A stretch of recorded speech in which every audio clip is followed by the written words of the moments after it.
देखिए, 100 साल पहले का जो आयोजन पुष्कर में हुआ था, जिसका आयोजन और अखिल भारतीय जाट महासभा के द्वारा किया गया था।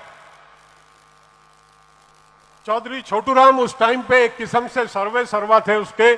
चौधरी छोटूराम के नेतृत्व में, सानिध्य में,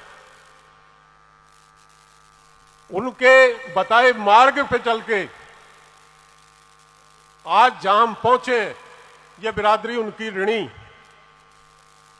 मेरे से पूर्व वक्ताओं ने भी उनके बारे में काफी विस्तार से बातें की।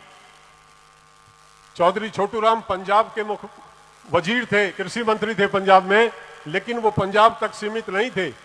उत्तर प्रदेश, राजस्थान, हरियाणा, दिल्ली, ये तमाम जो क्षेत्र थे वो उनका कार्य क्षेत्र रहा। उस टाइम की राजस्थान की जो हालत थी मुझे दोहराने की आवश्यकता नहीं, लेकिन उस समय के बाद, उस सम्मेलन से पहले कुछ लोग हमको आंख दिखाते थे। उस समय जो क्रांति आई, हालात बदले, आज हम आंख दिखाने की पोजीशन में हैं। भूमिका बदल गई। एक आत्मबल, एक आत्म सम्मान पैदा किया उन्होंने। वो पुष्कर में ही नहीं आए, राजस्थान के अलग अलग क्षेत्रों में उन्होंने करीब 35 मीटिंग की। जोधपुर वो आए, बलदेव राव मिर्धा जी को उन्होंने मोटिवेट किया। उनको कहा कि आप जैसे योग्य व्यक्ति को आ जाना चाहिए, समाज को दिशा दो, समाज को आवश्यकता है आपकी। बलदेव राम जी मिर्धा ने उनका अनुसरण करते हुए अपनी नौकरी से त्यागपत्र देके इस पूरे मारवाड़ के क्षेत्र में एक क्रांति का सूत्रपात किया। बहुत बड़ा आंदोलन चौधरी छोटूराम जी के सानिध्य में ही जाट महासभा के 4 एजेंडा जो तय हुआ था, सामाजिक कुरीतियों के खिलाफ लड़ाई लड़ेंगे, समाज में शिक्षा का उत्थान करेंगे, समाज के आर्थिक उत्थान के लिए कार्य करेंगे, और समय समय पे, क्योंकि वो गुलामी का दौर था, समय समय पे बिरादरी के राजनीतिक हितों का ध्यान रखेंगे। ये एजेंडा ऑल इंडिया जाट महासभा का उस समय तय हुआ था। आज भी ऑल इंडिया जाट महासभा इसी एजेंडे को लेकर काम करती है। उस सम्मेलन से हमको 2 चीजें मिली। हमने अपनी शक्ति को पहचाना, हम संगठित हुए, हम मजबूती से खड़े हुए। जो सामाजिक शोषण हमारा होता था उसका हमने मुंह तोड़ जवाब दिया और हम सम्मान से जीना सीखे। दूसरा काम, उस सम्मेलन के बाद तमाम राजस्थान में, केवल राजस्थान ही नहीं, हरियाणा में, पश्चिमी उत्तर प्रदेश में और दिल्ली में शिक्षण संस्थाओं की एक श्रृंखला बनी। समाज में शिक्षा आई और उसका नतीजा आज, मेरे से पूर्व एक भाई कह रहा था, जहां 5% पढ़े हुए भी नहीं थे वहां 67% पढ़े हुए हैं। और साक्षरता की बात करें तो आज हम 100% साक्षर हैं। ये देन है उस 1925 के आंदोलन की। लेकिन अगला जो संदेश दिया था कि बिरादरी कुरीतियों से बचेगी, बिरादरी मृत्यु भोज नहीं करेगी, बिरादरी दहेज नहीं लेगी, बिरादरी में नशाखोरी पे अंकुश लगाया जाएगा, बिरादरी पोप और पाखंड में नहीं पड़ेगी। ये जो चारों बात मृत्यु भोज को लेके, ये जो चारों बातें थी, नशाखोरी को लेके, दहेज प्रथा को लेके, किसी पे हमने अमल किया नहीं। आज बिरादरी में नशाखोरी, उस समय आज से 100 साल पहले हमारी बिरादरी में 2% लोग नशा करते थे, आज हमारी बिरादरी में 95% लोग नशा करते हैं। उस समय हमारी बिरादरी में सबसे सस्ते में ब्याह शादी संपन्न हो जाती थी, आज हम उस दिखावे में पड़ गए हैं। कंपटीशन हो गया। एक एक शादी कई कई लाख में निमटती है और राजस्थान में तो करोड़ों के हिसाब से, खासतौर पे ये नागौर जिले में और आसपास तो करोड़ों में हमने शादी को पहुंचा दिया। मृत्यु भोज बढ़ता जा रहा, मृत्यु भोज दिखावा हो गया, मृत्यु भोज पे रसगुल्ले बनाते हैं लोग। ये हमारे समाज का आचरण। हम उन बुजुर्गों का नाम लेते हैं, हमको सोचना चाहिए वो क्या संदेश देना चाहते थे। वो बुजुर्ग हमको धार्मिक आडंबर से बचाने के लिए एक संदेश दिया था उन्होंने। आज हमारी बिरादरी शिक्षित होने के बाद धर्मांधता की तरफ सबसे मजबूती से बढ़ रही है। जितने भी टोने टोकते हैं वो हमारी बिरादरी ने अपना लिए। वो बिरादरी जिसके पूर्वज पढ़े लिखे नहीं थे, वो बिरादरी जिसमें अशिक्षित जो हमारे बुजुर्ग थे उन्होंने कभी पोप और पाखंड को अपने पास से फटकने नहीं दिया। आज वो बिरादरी कंपटीशन में सबको मात देने के लिए तैयार खड़ी है। एक से एक पोप और पाखंड करते। हमारी बिरादरी की श्रेष्ठता थी कि मानवता से प्यार, इंसानियत और न्याय, ये हमारी बिरादरी की पहचान थी। आज हम कहां आ गए, किस स्टेज पे हम जा रहे हैं, हमको सोचना पड़ेगा। इस तरह के सम्मेलन हम करते हैं, आत्मचिंतन करने के लिए इकट्ठा होते हैं कि हम कहां हैं, हमारे बुजुर्ग कहां थे, वो उनका संदेश क्या था। केवल मात्र लक्ष्यदार बातें कह के मंच से निकल जाना किसी बिरादरी को कहीं ले जा नहीं सकता। ये तो एक निरंतरता होती है। ऑल इंडिया जाट महासभा एक राष्ट्रीय संगठन है। 1907 में ऑल इंडिया जाट सभा बनी, 1925 में ये आरएसएस बनी। इस आरएसएस ने इस देश पे कब्जा कर रखा है। आप 1907 में कहां तक चले हो? आरएसएस से पुराना संगठन है ये। आपकी स्थिति क्या? आप औरों को तो बदल नहीं पाए, आप औरों के रंग में रंग गए और आपने सारे टोने टोके करने शुरू कर दिए। इस बिरादरी का चरित्र नहीं। हमने पोप और पाखंड को छोड़ा, हमने बौद्ध धर्म को अपनाया। हमारे बौद्ध धर्म के अपनाने के बाद पाखंडियों ने फिर माउंट आबू पे यज्ञ करके दोबारा से उस पाखंड को यहां स्थापित किया। हमने बौद्ध धर्म के बाद इस्लाम जिसने अपनाया वो 80% Jat. Pakistan, Afghanistan, Iran, Syria, Turkey और रशिया के कुछ जो ग्रुप्स हैं, कजाकिस्तान और वो तुर्कमेनिस्तान जो है, ये जाटों का सारा इलाका था। पोप और पाखंड के विरोध में इस्लाम की तरफ बढ़ा वो। 16वीं शताब्दी में गुरु नानक के आने के बाद जाट पोप और पाखंड का विरोध करता था। गुरु नानक को अपनाया जाट ने, सिख की तरफ चला गया पंजाब का जाट। 19वीं शताब्दी में स्वामी दयानंद के आने के बाद जाट आर्य समाज की तरफ चला गया। धर्म परिवर्तन करने का हमको शौक नहीं था, लेकिन हम पोप और पाखंड का विरोध करते थे। जब जब पोप और पाखंड बढ़ा, हमने माइग्रेशन किया, हमने उसको स्वीकार नहीं किया। लेकिन आज मैं देखता हूं, आज हमारी स्थिति बड़ी दयनीय है। गांव में कंपटीशन हो गया। एक एक गांव में 4-4 मंदिर हैं, 4-4 मंदिर एक एक गांव में। स्कूल नहीं बनाते,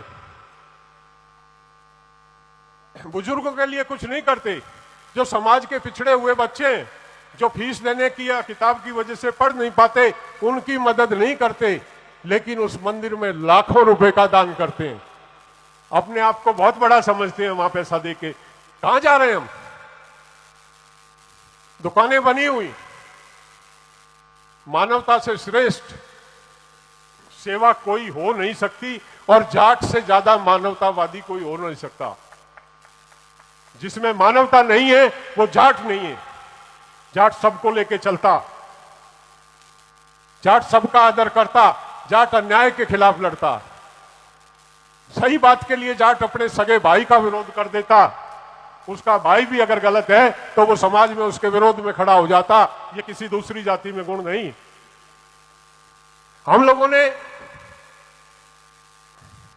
कहां थे हम, कहां चले।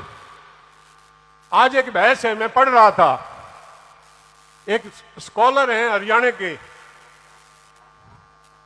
एक राजस्थान के हमारे साथी ने कोई किताब लिखी है, उन्होंने कहा कि जाट जो है हिंदू नहीं है, जाट तो जाट। उन्होंने उस पर टिप्पणी की है कि वो गलत, जाट जाट नहीं है, जाट भी हिंदू है। पढ़े लिखे हैं, विद्वान हैं, मैं ज्यादा ना उनका नाम यहां लेना चाह रहा हूं। हिंदू तो उन्होंने कहना छोड़ दिया जो हिंदू धर्म का ठेकेदार अपने आप को कहते थे। हिंदू धर्म पे जब विवाद छिड़ा, हिंदू कोई धर्म नहीं है, हिंदू तो विदेशियों का दिया हुआ एक नाम, इस पे विवाद छिड़ा तो सो कॉल्ड मनुवादी आज कहते हैं हम तो सनातनी हैं, सनातनी। आप अपने आप को हिंदू कह रहे हो, जो अपने आप को हिंदू कह रहे थे वो सनातनी बन गए। और सनातन भी कहीं मनुस्मृति में सनातन का जिक्र नहीं, सनातन भी बौद्ध धर्म से आया, एक ऐसा धर्म जिसका कोई नाम नहीं आज तक। पहले हिंदू बने हुए थे, हिंदू पे कंट्रोवर्सी हुई तो सनातनी हो गए। अब सनातनी पे एक कंट्रोवर्सी है कि सनातन शब्द बौद्ध से आया, मनुस्मृति से नहीं आया। तो अब वो परेशान है कि अब इसको क्या नाम दें, इस दुकान को। दुकान है ये, इसको नाम नहीं मिल रहा देने के लिए, और आप इस दुकान में चढ़ रहे हो। जाति भी होती है, आइडेंटिटी है, जातियां हैं समाज में, हमने नहीं बनाई, भगवान ने जाति नहीं बनाई। ये मनुस्मृति का जो दौर था जिसमें जातियां बनी, उसमें उन्होंने लिखा कि ब्राह्मण तो भगवान के मुख से पैदा हुआ, क्षत्रिय भगवान की भुजाओं से पैदा हुआ, वैश्य भगवान के पेट से पैदा हुआ, बाकी जातियां पैरों से पैदा हुई हैं। मनुस्मृति के हिसाब से आपकी उत्पत्ति पैरों से है, भुजा, मुख और पेट से नहीं है, ऐसा मनुस्मृति लिखती है। स्वीकार है क्या आपको? वो स्वीकार है क्या? फिर क्यों जाते हो, क्यों उनको पालते पोसते हो, क्यों उनको खड़ा करते हो? चौधरी छोटू राम ने अपनी ग्रेजुएशन के फॉर्म में जब धर्म का कॉलम था तो उन्होंने धर्म के कॉलम में लिखा था आर्य। चौधरी छोटू राम को हम पूजते हैं, हम मानते हैं, चौधरी छोटू राम हमारे आदर्श है। चौधरी छोटू राम 100 साल पहले जो यज्ञ यहां हुआ था उसके प्रोधा थे। जब हम उनके अनुयायी हैं तो धर्म भी वो बता के गए हुए हैं, मान लो चौधरी छोटू राम का बताया हुआ धर्म। चौधरी छोटू राम तो मानते हो तो वो आर्य बता के गए। ये रही आपके पीछे दुकान, ये दुकान है। देश का प्रथम व्यक्ति, राष्ट्र भारत का महामहिम राष्ट्रपति रामनाथ कोविंद यहां आया, देश का प्रथम व्यक्ति। कोई गरिमा होती है सम्मान की। जब वो मंदिर की तरफ चलने लगा तो कहने लगे आप हरिजन हैं, आप मंदिर में नहीं जा सकते, और रामनाथ कोविंद यहां से वापस घूम गया। इससे शर्म की बात हो सकती है कोई? इससे घटिया कृत हो सकता है कोई? ब्रह्मा जी ने तो जाति पैदा नहीं की। ब्रह्मा जी ने कहां लिखा कि हरिजन होगा, वो नहीं जाएगा, वो आएगा?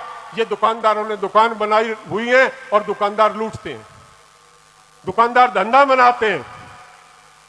ये सो कॉल्ड सनातन या हिंदुइज्म कुछ नहीं है, ये पोप और पाखंड में संलिप्त लोगों का बनाया हुआ एक आडंबर है जिसमें आप फंसे हुए हैं। इससे निकलने का प्रयास करना पड़ेगा।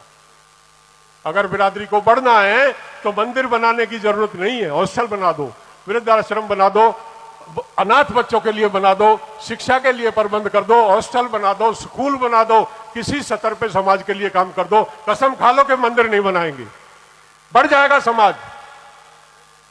अरबों रुपए राजस्थान के गांव में मंदिर बनाने में इस 100 साल में लगे हैं। क्या मिल रहा है? सिवाय हमारी औरतों को टोने टोकटे में फंसा के उनका उल्लू बना के उनको एक आदमी पैसे ऐंठता है उनसे। क्यों करते हो आप ऐसा काम? आप उसका विरोध नहीं करोगे, आप उसके विषय में आवाज नहीं उठाओगे, आप भेड़ की तरह से जैसे दूसरे लोग हैं। जाट का चरित्र नहीं है। जब कट्टर पोप और पाखंड था, जब जाट सीना अड़ा के उसका विरोध करता था। जाट का राम हमारे 95% लोगों के, हमारे बुजुर्गों के नाम या तो आगे नाम में राम है या पीछे राम है। हमसे बड़ा राम भगत कौन? हमारे नाम में या तो आगे राम है या पीछे राम है। हम सुबह उठते हैं, सुबह उठ के जो मिलता है राम राम भाई, हमारी वही पूजा, हमारी वही आस्था। हम जो भी शुभ कार्य करते हैं बोला करो वही राम का नाम लेके। हमसे बड़ा राम भक्त कौन है? लेकिन देश राम भक्तों के हाथ में नहीं है। देश को कब्जा कर लिया जय श्री राम वालों ने। जय श्री राम का उद्बोधन हमारा नहीं है। राम शब्द में सौहार्द है, राम शब्द में प्यार, राम शब्द में प्रेम है। आप बोल के देखो राम राम भाई, ऐसा लगता है जैसे सब कुछ उड़ेल दिया इसने। और आप बोल के देखो जय श्री राम, उन्माद है ये। शब्दों में बहुत फर्क होता है, इसी के बोलने में फर्क आ जाता है। राम राम बोल के देख लो और जय श्री राम बोल के देख लो, एक में प्रेम है, एक उन्माद है। हम प्रेम वाले। हमारे बुजुर्ग अपना हर कार्य करने से पहले, चाहे वो विवाह हो, शादी हो, कोई घर में कोई शुभ कार्य हो, खेत में कोई कार्य करना हो, एक ही शब्द में हमने बचपन से आज तक सुना है कि राम के नाम लेके करो भाई। हमसे बड़ा राम भक्त कौन है? आज हमसे सर्टिफिकेट मांग रहे हैं राम का। राम हमारा, जय श्री राम तुम्हारा होगा, उसको लेके नाचते रहो। राम हमारा है, राम भगत हम है, राम हमारे हृदय में बसता। किसी मंदिर में नहीं जाना। हमारा कोई बुजुर्ग मैंने कभी मंदिर में जाता हुआ नहीं देखा। आज की पीढ़ी के बच्चे तो जाते हैं, बुजुर्ग कोई मंदिर में नहीं जाता था, लेकिन उनका आचरण किसी भी व्यक्ति से श्रेष्ठ आचरण था उनका।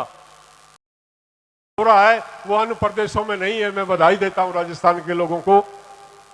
लेकिन हमारे यहां जिस तरह का धार्मिक आडंबर बढ़ रहा है उस पर काम करें। आर्थिक, जो तीसरा मुद्दा हमारा आर्थिक है, आर्थिक उन्नति को लेके जब हम और राजाराम जी इस जाट महासभा का दायित्व हमको मिला, हमने पहला एजेंडा ये बनाया था कि बिरादरी को आर्थिक उत्थान के लिए आरक्षण बहुत जरूरी है। आरक्षण अगर नहीं होगा तो बिरादरी आर्थिक तौर पे पिछड़ती जा रही है। पिछले 27 साल से आरक्षण है राजस्थान में। 27 साल में राजस्थान, यूपी, हरियाणा, दिल्ली 3 लाख लोगों को उस आरक्षण का लाभ मिला। 3 लाख बच्चे नौकरी लगे। मैं अच्छी तरह जानता हूं ये बच्चे जो आयोजन कर रहे हैं ये सारे गवर्नमेंट सर्वेंट हैं। ये गवर्नमेंट सर्वेंट इसलिए है कि ऑल इंडिया जाट महासभा ने उस आरक्षण की लड़ाई को लड़ा था। वो आरक्षण की लड़ाई लड़ी नहीं जाती तो ये कहीं नहीं होते, कहीं गांव में घूम रहे होते। आज ये बच्चे हमारे कुर्ता खींचने के लायक हो गए, ये बहुत अच्छी बात। बधाई देता हूं इनको, मैं ये आगे बढ़े। मैं ज्यादा कुछ ना कहते हुए अंत में एक ही बात कहूंगा। ऑल इंडिया जाट महासभा एक संगठन था जब हम राजस्थान में आरक्षण की लड़ाई लड़ रहे थे। आज यहां 17 जाट महासभा के अध्यक्ष आए हुए थे, कुछ बैठे होंगे, कुछ चले गए। अगर उस टाइम पे ये 17 होती तो आरक्षण की पूंछ भी नहीं मिलनी थी आपको। यहीं बैठे हैं समाज में, कोई जिसको न आए गांव में उसको कुतिया नहीं पूछती, वो भी संगठन रजिस्टर्ड करा के बोला मैं राष्ट्रीय अध्यक्ष हूं जाट महासभा का। ये रोकना पड़ेगा। हमने तो जो करना था कर लिया। हमारे तो आज तक 3 लाख लोगों की नौकरियों का रिकॉर्ड है। हमारे जो प्रयास से आरक्षण हुआ उससे 3 लाख लोगों ने नौकरियां पाई हैं। ये करें कुछ, आए ये सामने, कार्ड छपवा रखे हैं, जाके अधिकारियों को कार्ड देते हैं, मैं फलानी महासभा का अध्यक्ष, मैं डिखड़ी महासभा का अध्यक्ष, पगड़ी बांध लेते हैं। कोई नाटक बेरुपये हो रहे हैं और जाट महासभा का अध्यक्ष। मैं तो सोच रहा था, वो राहुल चला गया, बैठा है, मैं तो मुंह पे कहता हूं, राहुल कसवां 2015 में आरक्षण के लिए चले गए। अमित शाह से हम आरक्षण की बात कर रहे थे, ये ने पहली दफा एमपी बना था, ये कूद गया और जाट ना होके बीजेपी का एमपी हो गया और मुझे रोकने लगा बोलने से। वो दिन आज का दिन है, मैं इसके पास गया नहीं हूं। तुमको दिल्ली भेजा, अमित शाह की चापलूसी करने नहीं भेजा, बिरादरी की वकालत करने के लिए भेजा।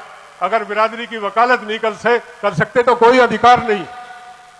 मैं राहुल कसवा से ही कहूंगा, अमित शाह ने 2017 में कहा था कि मेरी मूंछ का बाढ़ ले जाओ, मैं जाटों को आरक्षण दूंगा। उसकी मूंछ का बाढ़ है हमारे पास। जो भी बीजेपी से ज्यादा नजदीकी रखते हैं, जिनको ज्यादा मोह है बीजेपी से, उससे कह दे कि जाट समाज में आपका मूंछ का बाढ़ रखा, छुड़वा लो उसको, हमारा आरक्षण दे दो और मूंछ का बाढ़ ले जाओ। हम किसी से डरते नहीं, हम अपने समाज का हक मांगते हैं। और कौन हमसे बुरा मानेगा, कौन हमसे भला मानेगा, हम किसी की परवाह नहीं करते। बहुत मौके आए हैं, बहुत हमने नेता देखे, बहुत गृह मंत्री गए। जो चौधरी चरण सिंह के सानिध्य में जिन लोगों ने सीख लिया हो, उनके लिए कोई प्रधानमंत्री दूसरा मायने नहीं रखता। हम तो चौधरी चरण सिंह के शिष्य हैं, उन्हीं से सीखा जो कुछ सीखा। उसके बाद हमारा चैप्टर क्लोज है। उनके बराबर ना कोई सिखाने वाला है, ना कोई बताने वाला। दबना हमने सीखा नहीं है। अपनी बिरादरी के हक में ऐसे ही लड़ते रहेंगे। इन दुकानदारों से भी हम परेशान नहीं है। मैं तो सोच रहा था ये आयोजन समिति है, आयोजन समिति आयोजन करने तक सीमित है। आज तो वो भाई मंच पे खड़ा होकर कह रहा था, उसने बता दिया कि ये आरक्षण समिति वो नहीं है, ये तो भविष्य की एक दुकान है। इसमें 10 कमेटियां बनेगी जो मॉनिटरिंग करेंगी। यानी कि आज से पहले जो काम कर रहे हैं वो सब फुद्दू हैं, उनको अकल नहीं है, उनको समझ नहीं है। ये कमेटी बनाएंगे 10 और हमको मॉनिटरिंग करके हमें दिशा दिखाएंगे। जय जाट।